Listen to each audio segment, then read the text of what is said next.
Quer desconto para entrar na faculdade? Acesse querobolsa.com.br. Olá, bem-vindos ao quadro. Nessa aula vamos continuar resolvendo algumas questões de vestibulares sobre os répteis. Então vamos lá. A segunda questão que eu quero mostrar é essa. Os jabutis, réptil quelônio, no sudeste do Brasil, são ativos na estação quente e chuvosa, permanecendo praticamente imóveis na estação fria e seca. Letra A. Que tipo de regulação térmica possuem os jabutis? Bom, então relembrando as nossas aulas, nós já falamos que os répteis são animais ectotérmicos. E vocês lembram o que é animal ectotérmico? Bom, os animais ectotérmicos variam a sua temperatura corporal de acordo com a temperatura do meio ambiente. E muitas vezes eles utilizam o calor do meio para se aquecerem. Ao contrário dos animais homeotérmicos, que apresentam a temperatura corporal alta e constante, e essa temperatura não varia com o meio ambiente. Nós vamos falar mais sobre os animais homeotérmicos nas nossas aulas de aves e mamíferos. Para essa aula é importante saber que répteis, anfíbios e peixes são ectotérmicos. Letra B.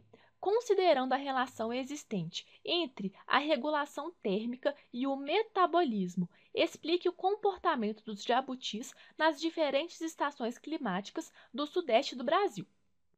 Bom, então vamos pensar aqui. Eu já falei que os animais ectotérmicos variam a temperatura corporal de acordo com o ambiente. Então, nas estações quentes, a temperatura ambiental é maior. Isso faz com que a temperatura corporal do animal também seja maior. E se essa temperatura corporal é maior, o que vai acontecer?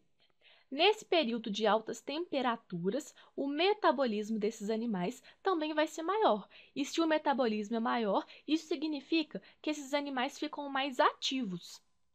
E é justamente isso que a questão fala, que os jabutis são mais ativos na estação quente. E aqui até existem alguns comportamentos interessantes. E que comportamentos são esses? Por exemplo, durante a estação quente, os jabutis procuram lugares mais sombreados e ricos em água. Isso para tentar diminuir pelo menos um pouco a temperatura corporal do animal. Mas e na estação fria? O que acontece? Bom, na estação fria, a temperatura ambiental é menor. Se a temperatura ambiental é menor, o que vai acontecer com a temperatura corporal do animal? Também vai ser menor. E se essa temperatura corporal é menor, o metabolismo vai ser menor. Então, durante a estação fria, os jabutis permanecem praticamente imóveis. E o que eles fazem durante esse período? Durante o período frio, eles procuram lugares mais ensolarados. Normalmente, eles ficam bem paradinhos nesses locais, tentando se aquecer. Agora, letra C. A pele dos répteis é uma superfície adaptada à troca de gases? Justifique sua resposta. Primeiro, a pele dos répteis é adaptada à troca de gases? Não. Vocês lembram como que é a pele dos répteis? Nós já falamos nas últimas aulas que a pele dos répteis é rica em queratina. E relembrando, essa pele pode ser coberta por escamas, no caso das cobras, por placas, no caso dos crocodilos e jacarés, ou por carapaças, no caso dos quelônios. E o que é queratina mesmo? A queratina é uma proteína, e é uma proteína impermeabilizante, então ela impermeabiliza a pele do animal. É por isso que a pele dos répteis é bem seca. E se a pele é seca, vocês acham que os gases vão difundir bem? Não. Os gases se difundem bem em superfícies úmidas. E aí vocês vão se lembrar que os anfíbios, por exemplo, que nós já falamos, realizam a respiração cutânea. E como que é a pele dos anfíbios? A pele dos anfíbios é bem úmida. Então, essa pele é adaptada à troca de gases, mas a pele dos répteis não, porque é uma pele grossa, altamente queratinizada, impermeável e seca. E letra D. Um aspecto curioso do comportamento dos répteis, especialmente de alguns lacertídeos, lagarto e lagartixa é a autotomia.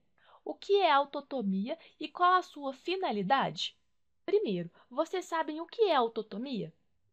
A autotomia é a capacidade de autoamputação. É a perda espontânea de certas partes do corpo, por exemplo, da cauda das lagartixas. E por que isso acontece? A autotomia é muito utilizada como estratégia de fuga dos predadores, como uma estratégia de defesa. Quando esses animais perdem parte da cauda, eles acabam distraindo os predadores e assim conseguem fugir rapidamente. E aí é por isso que é muito comum a gente observar algumas lagartixas sem a cauda. E esse processo também pode ser observado quando a gente aproxima de uma lagartixa. Em alguns casos, ela libera parte da sua cauda. Então, pessoal, é isso. Espero que tenham entendido. Na próxima aula, vamos começar com as aves. Te espero lá. Até mais!